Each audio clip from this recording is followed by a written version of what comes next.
Ladies and gentlemen of the Opinion City podcast universe, it is King Ralph back again talking with Ben F. SilverIo, our infield correspondent, who had an amazing opportunity last year to talk to some people during Wrestlemania week and get some interviews with some people that, again, with Vegas being in WrestleMania being in Vegas again, we're going to do a little rewind here. And you had a really special interview during WrestleMania week. So tell us a little bit about what we'll be seeing here. Oh, Ralph, I got to tell you, this was probably the interview that I did not think that I would get. Okay. Walking around WrestleCon, there are a ton of legends, some standouts, some up and comers, but an award-winning actor is not someone you always see at WrestleCon, you know? Sure. And from the second that I started talking with Paul Walter Hauser, he just showed how passionate he was about pro wrestling. You know, obviously he's won awards for his incredible performances. He has grown a fan base from his roles in Inside Out 2, in Cobra Kai. You know, there's so many Fantastic Four, you know, in the Marvel Cinematic Universe. Paul is a great actor, and he's well on his way to being a great wrestler as well. For those who have been following his wrestling career, you may have seen him in MLW or in AEW. But at WrestleMania last year, I got to see him at Progress, where he was crowned the Progress Proteus champion. And he's held that title ever since then. That's incredible. He's defending his title on April 16th at Chapter 193 Las Vegas 2. So, you know, I'm not sure at the time of this recording who his opponent is, but it's going to be a challenge for sure. Because, you know, Hauser is still relatively green when it comes to pro wrestling, but the passion is there. And that's something that you can see in this interview. You know, I spoke to him the day before he won the title. Wow. And originally I wasn't going to be at the show where he was competing for the title. But after talking to him, I needed to see it. I needed to be there for myself because I knew that it was going to be something special. I was at his first big match in Glendale, California. At I believe it was a Pro Wrestling Revolver show. Oh, cool. Yeah. And that was a great time. But you know, seeing him, you know, hobnob with fans at his table was just so great. And we talk a little bit about the differences between wrestling fans versus film and TV fans. You know, obviously Cobra Kai was a big deal, but you know, him talking about wrestling with fans is just something to behold. He also gets into how he fell in love with wrestling, and you know, the reaction that Hollywood has given to him so far since he's become a more active wrestler. You know, we even talk about a new nickname that I had given him that I don't think has stuck since then. Well, but I will say it was worth a shot, and I think it still holds up because I ended up calling him the working man's Logan Paul. Ooh, I like that. Yes, because we talked about how celebrities in pro wrestling has become such a thing, and you know, good or bad, we discuss a little bit about what that means for wrestlers and the actors, you know, while they're getting involved with these things. But speaking of acting, I couldn't let this opportunity go without bringing up a project that is both near and dear to his heart, but mine as well. Because when I was growing up, I was a huge fan of Chris Farley, which I think a number of people are still. And he, at the time, was attached to this biopic project for Chris Farley. I'm unaware of any developments on that project. You may have heard that he's also working on a Mick Foley biopic. Yes. But you know, we get into a little bit about what Farley meant to him, you know, as both a fan and a performer. And I thought that was a really interesting thing to touch on, you know. But Paul Walter Hauser is obviously very passionate about pro wrestling, and you're going to see it right here in this interview. Amazing. Well, check out all of our WrestleMania Rewind videos on our YouTube channel now. And for now, enjoy this incredible opportunity that Ben F. Silverio had to sit down with Paul Walter Hauser. You're here at WrestleCon with the incredible Paul Walter Hauser. How are you, sir? I'm good, man. How you doing, Ben? Most excellent. Thank you so much. We just met, fast friends. Yes. And I appreciate your support of my wrestling endeavors. Of course. And on your wrestling endeavors, we did kind of coin a new nickname for you today.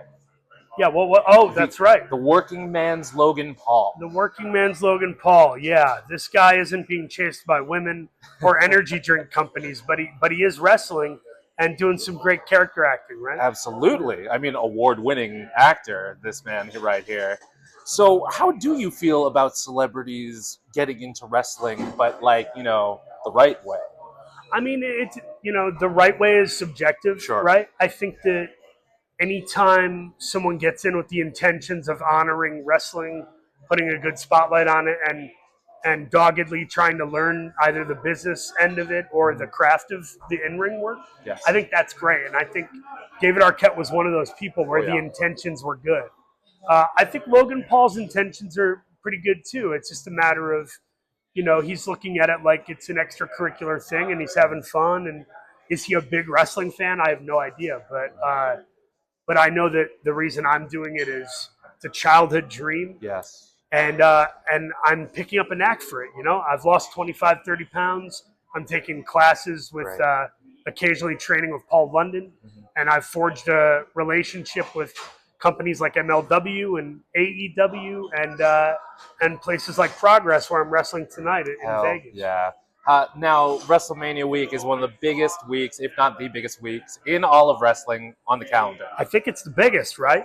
It has I think to it be goes now. Mania and then Royal Rumble. Oh yeah, I was gonna say all out, but all out. I love it. You know, they're getting there. But absolutely, you know, again, biggest wrestling weekend of the year. So for you to be in front of this many fans, you know, how does it feel for you to interact with so many people who have come to support you over the years?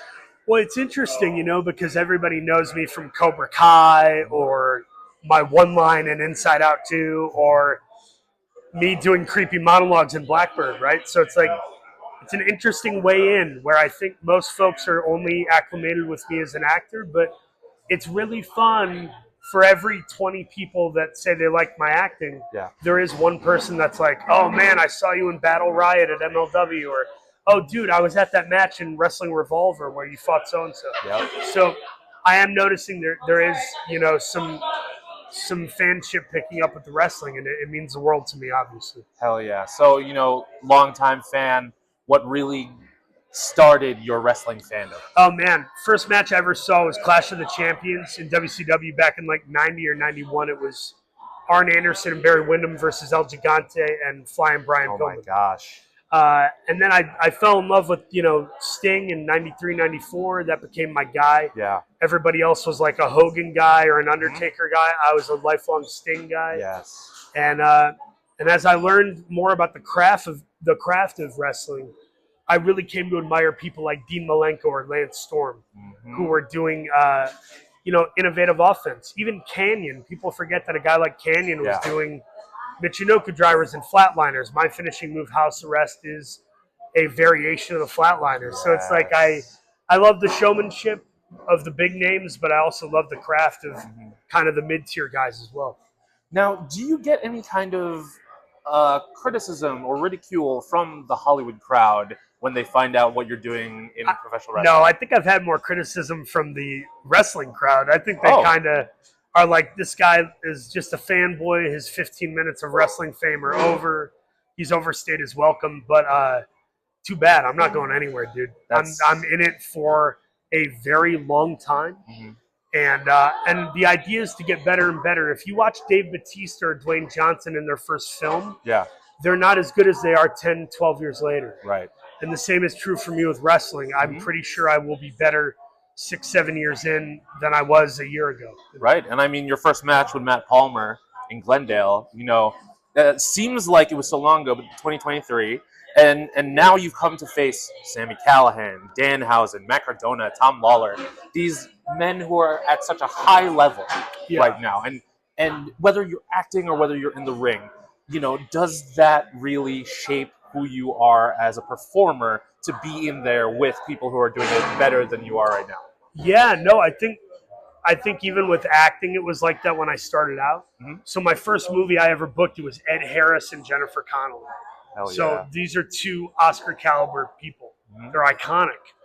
So that was kind of my first foray into acting. And then as I went along, it's like I'm doing jokes with Charlie Day on the set of It's Always Sunny. I'm doing scenes of Aaron Paul in an indie film. And it's like you work your way up and you're trying to show up and box with them, Yeah. And so it's a team sport, but you're also competitive in the sense of you want to bring your A game. Right. And so I think in wrestling, it's all about trying to bring your A game, being safe in the ring. And then, with Cardona, it's like I'm letting these guys hit me with chairs. These are real chairs. Yes. I'm letting Sami Callihan slice me open and put me through a table. That's not fake. Right. So it's like I try to give them as much of myself as I can while also knowing my limitations. You're never going to see me do a poison Rana off the top rope. Not yet. You're never hopefully not. You're never going to see me do, a Canadian destroyer through a flaming table. Right. I have 3 kids. I have a 3rd kid this summer. I'm not trying to die. Sure. But I can do other things. And as you saw at MLW, I jumped 7 feet off a ladder, did an elbow drop through a table, and got a massive contusion on my ass. So, it's not without its risks, but the reward is trying to show up and hopefully Matt Cardona or Tom Lawler and these guys walk away going, man, Hauser really brought it. He did more of the Bad Bunny than a Pete Rose, if you will. Absolutely. So you have so many big films coming up. The Fantastic Four, the Chris Farley biopic, Luckiest Man in the World.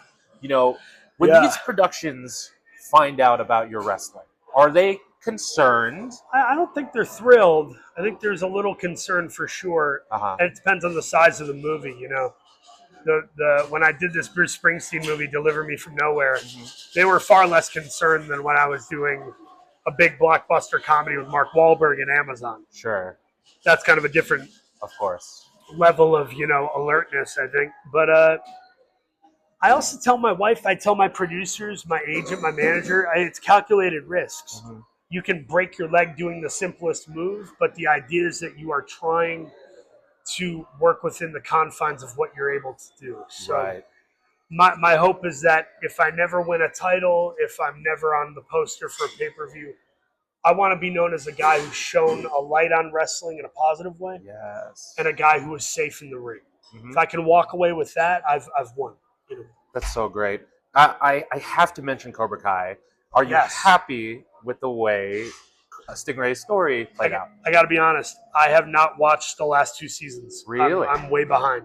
Okay. So I have to binge it and catch up. But I will say I love that final scene I get with the kids outside of the dojo. Exactly. I thought it was hilarious. And, maybe someday Netflix and Sony will talk and they'll decide to make a Stingray movie at Netflix. We'll see. Hey, man, if Machio's still making them, maybe you can too. I'm saying. Finally, as much as I love seeing you in the ring, one of my early favorites in all of entertainment was Chris Farley. Yeah, man. And I just, being a bigger guy myself, trying to, be social and be out there, and Farley meant a lot to me, and I'm sure he means a lot to you too. I think he made us feel seen. Yeah. Farley, Jack Black, John Candy, a lot of these guys and gals, Gabriel Iglesias. It's like it's bigger guys who are almost making us feel like we can have confidence. Does that make sense? Absolutely. Whether it's a Keenan Thompson or a Bobby Moynihan from SNL, I feel seen when I see those guys. There's almost a quiet brotherhood with them. Yes. Yeah. I love Farley, and I'm going to try to do it justice. And I don't know when that movie's getting made, but I know that we got a great screenplay. Great. The guys who wrote it, Neustadter and Weber, they wrote 500 Days of Summer, Yeah. The Spectacular Now, Daisy Jones and the Six, The Disaster Artist with the Franco brothers. Oh yeah. I mean, these guys are brilliant writers. They really nailed it. And if we get to make it, I think it's going to be a heartwarming tribute to Chris. You said previously in another interview that you've been preparing your whole life to play this role. In a way, I have. Yeah. Wrestling, Farley. These are early loves that are ingrained in me that I'm incapable of screwing it up. And it's not because I'm special. It's because I love them. Yes.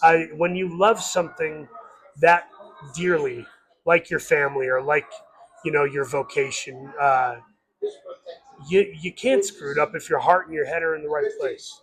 I kind of have to think like that, or I think I'd be overwhelmed with the responsibility. Paul, thank you so much for being so generous. Dude, this is one of the better interviews I've gotten to do. You had great questions. Thank you so much, man. I really appreciate it. Check out Ben and all.